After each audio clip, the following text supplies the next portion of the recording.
Greetings, all! Today, we'll be examining the exceptionally rare grass-type Pokemon Treecko, its equally rare evolution Grovyle, the two collectively known as the Wood Gecko Pokémon, and the final equally rare evolution Sceptile, the Forest Pokémon. While they might not start out as the strongest of grass-type starter Pokemon, the members of the Treecko family are potent creatures that can use their noble agility to outmaneuver others for precise strikes in almost any combat situation. Treecko have semi-bipedal bodies with green scaly skin covering most of their form, save for the semi-ribbed pink belly and lower jaw, and use 4 three-toed feet for locomotion, using the large dark green seed pod tail as an anchor to keep them grounded when they need to walk on their hind legs. Their head has a small mouth and a pair of large crested ridges on the top of their head, with large black eyes and yellow sclera that can see well through the thick plant life that often fills their habitat. Their evolved form, Grovyle, have a similar body form to them, though their hands have degenerated slightly as they only have 2 digits per foot and hand, plus their head crest has vanished completely, and they have a green band of scales that run across the lower belly area.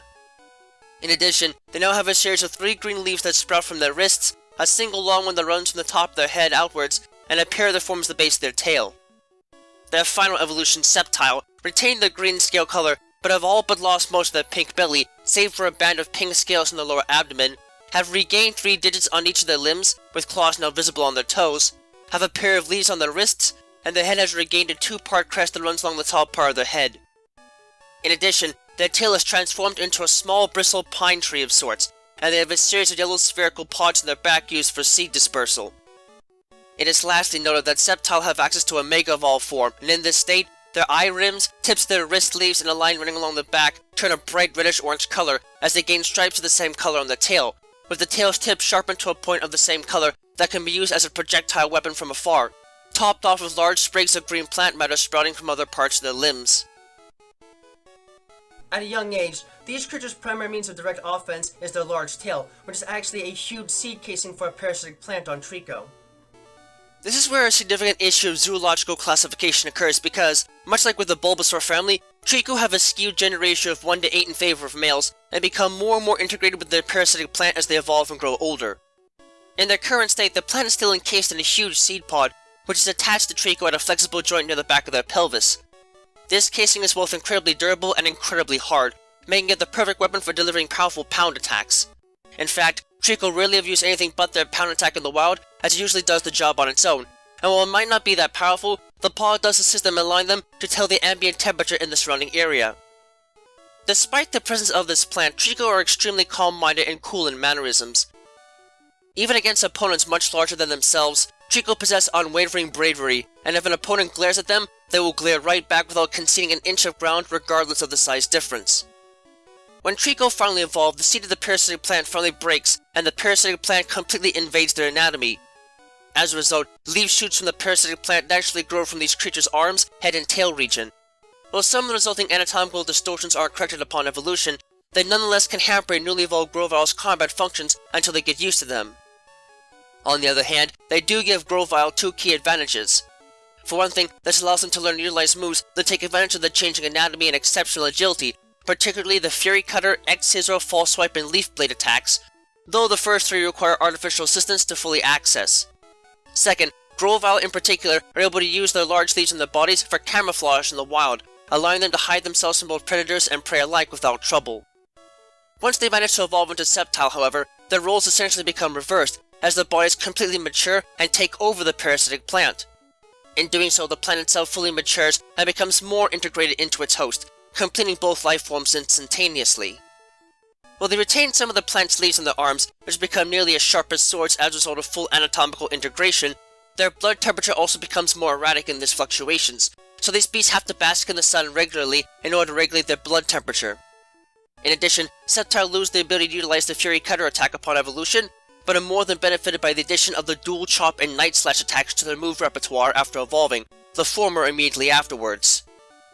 Not surprisingly, the way in which host and plant are part of one another amplifies the power of the natural strengths within a pinch, granting them access to overgrow as their only base ability. Though in rare cases, they can also train themselves to be able to accelerate their bodily movements when they are free of items, granting them access to Unburden as a hidden ability. As far as the stats are concerned in the case of Sceptile, while they might have a fairly imposing appearance to many, these creatures are not always the most fit for combat, as the stamina is a bit limited and the physical offenses and defenses are not the best for their type, with only their base special defense stat in the instance being about average for a fully evolved grass-type Pokemon, but they make up for this with decent special power and exceptional agility, their base special attack and speed stats being above average for a fully evolved Pokemon of their type, and in turn possess the highest base speed stat out of all non-legendary grass-type Pokemon, allowing them to make at least some use of their power to outflank those that challenge them to a fight. Treecko are similar to actual geckos in that they have the ability to climb sheer vertical surfaces and even hang on ceilings. They can do this because the soles of their feet are covered by countless numbers of tiny spikes that slice into surfaces and stick there like the cleats on athletic shoes.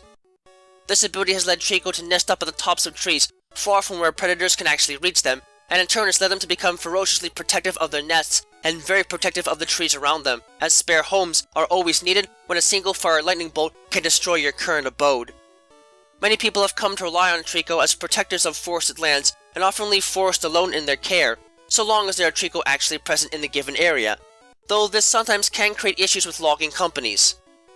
Thankfully, there are some portions of the Hoenn region that have been deemed as refuges for these species, so their already limited numbers can at least stay relatively stable without fear of human destruction. Grovyle can walk on walls and ceilings just like Treecko, as a result of the numerous small, cleat-like spikes that line the bottoms of their digits, but Grovyle have an extra advantage over their pre-evolution in that they possess incredibly strong thigh muscles. With these stronger muscles, Grovyle are far more agile and can easily leap to great heights with little effort. The endurance of their muscles is also far greater, allowing them to leap from tree to tree at incredible speeds for long periods of time. For reasons still not completely understood, Grovyle actually move much faster while leaping from tree to tree than they do while running. A twitch reflex in the leg muscles is believed to be the root cause of this issue, but the reasoning behind it why it only occurs in trees is still a mystery. What is known is that this makes Grovyle literally uncatchable among treetops. No matter how fast their prey might be, Grovyle are always able to catch up to them by moving across trees before slicing them open with their specialized leaf blade attack. In addition to the noted changes that occur to Sceptile after evolution, two other notable mutations occur within the anatomy of Sceptile upon this process of completing, and that would be the development of a fully fledged tail and seed pods. In their previous evolutions, Sceptile were unable to grow tails because of the complications resulting from the parasitic plant. Upon obtaining full control of the plant, however, Sceptile are finally able to grow a tail, with one unique twist. Their tail also ends up serving as the trunk for the parasitic plant's matured form. The positioning of this new tail provides an excellent counterbalance for an adult Sceptile's body, allowing it to easily rest on its hind legs and walk about in a bipedal fashion. Secondly, the backs of Sceptile become the bearing place of seed pods. As one could probably guess, these seeds also belong to the parasitic plant. However, anatomical integration has rendered the seeds infertile and therefore dead. Nonetheless, they are still packed with nutrients. The seeds are easily broken and the nutrients can quickly be absorbed through water, making them perfect for fertilizing trees and plants of all types. This doesn't seem to be a coincidence, as Sceptile are important caregivers for plants in their domain, taking care of each and every plant that they see in a loving fashion. It is possible that Sceptile alter the seed's production process for this reason alone. Despite their increased size, Sceptile are still relatively lightweight in comparison to similar-sized opponents, and possess even greater agility than Grovyle. Sceptile are without peer for traditional jungle warfare, and are almost unchallengeable in the forest of the Hoenn region. Their incredible agility allows them to easily leap from tree to tree in pursuit of prey, and further enjoy leaping on and off the heads of their opponents as a distraction. Sceptile even possess a leaf blade attack that is strong enough to slice through thick trees, so armor isn't always an issue when in close quarters combat, and hiding from them in the natural habitat is all but impossible. It is lastly noted that Sceptile is one of only a select number of Pokemon known to be capable of undergoing the process of Mega Evolution. Triggered by the presence of a held Sceptilite, Mega Evolution serves to bring out the draconic nature of Sceptile to the forefront, and in turn fully demonstrates their phylogenetic relationships with the rest of the reptile world. It has been widely accepted that Sceptile have the genes within their body necessary to be a dragon type, but they are pretty much inactive with a few bits here and there, enabling them to learn moves like Dragon Claw and Dual Chop. As Mega Sceptile, however, these creatures gain full access to these powers and are rightfully classified as Grass Dragon types. Aside from the increase in size that bulk the Mega Evolution brings, the most unique feature of these creatures is their tail, which is effectively converted into a personal weapon system and generator. At the base of Mega Sceptile's tail, there's an organic dynamo that constantly generates energy by pulling electrical energy out of the surrounding airspace, much as an electric type would, converting it into thermal energy for accelerating their body movements and special powers. In addition, there's an explosive capsule farther up along the tail, right before the foliage-riddled section, that can be detonated with an electrical charge. In battle, Sceptile will use this to their advantage by pointing their tails, which now possess a sharp point and thicker foliage than normal, at a target and detonating this capsule forcefully, effectively blasting their tail off as a large projectile capable of dealing massive damage to any target that it hits. In terms of stats, the increase in power and addition of a bioelectric dynamo in their tail has the effect of slightly increasing Mega Sceptile's base defense stat, moderately increasing their base speed stat, considerably increasing their base attack stat, and critically increasing their base special attack stat. In turn, they gain the highest base special attack and speed stats and base stat total out of all Grass-type Pokémon, and the highest base speed stat out of all Dragon-type Pokémon. In addition, because their tails are now effectively dynamos that feed on electrical energy in the atmosphere, these creatures are able to attract and absorb large quantities of electricity in order to fuel their own metabolic reactions, granting them the Lightning Rod ability, and in turn making them a powerful partner to use in battle when paired with other Pokémon that are otherwise weak against electric-type attacks. These feisty little reptiles have a heck of a lot more spunk to them than many might give them credit for, and while they are a bit on the weaker side at a young age compared to some other grass-type starter Pokémon, they can still prove to be of good use in the long run.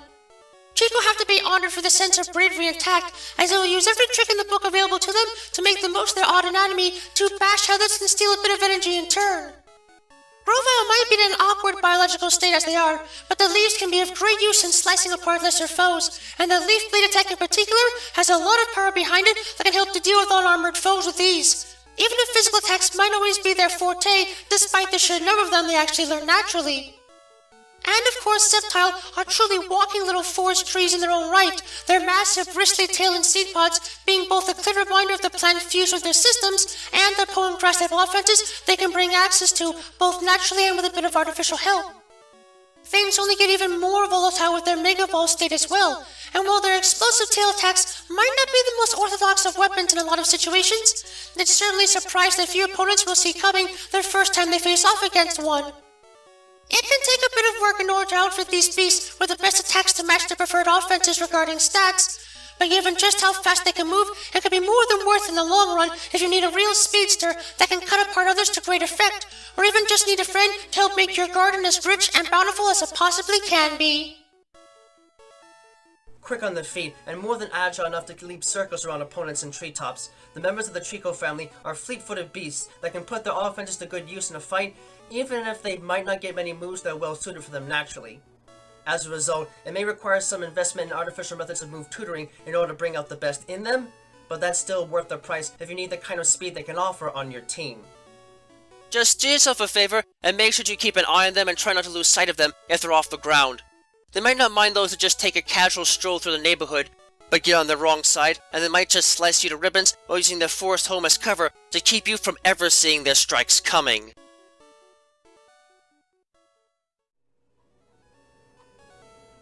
Thank you for watching this video. It brings me great joy to be able to speak to you all in the world each and every time we meet like this, to explore the many different facets of both the world of Pokemon as we know it, and the world as we live it, through every adventure we have with Pokemon by our side.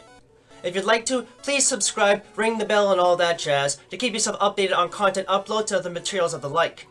You can also follow me on Twitter if you'd like to know right away when something new is uploaded, and my written works, from which most of this is based on, can be found on DeviantArt. Links to both can be found in the description down below.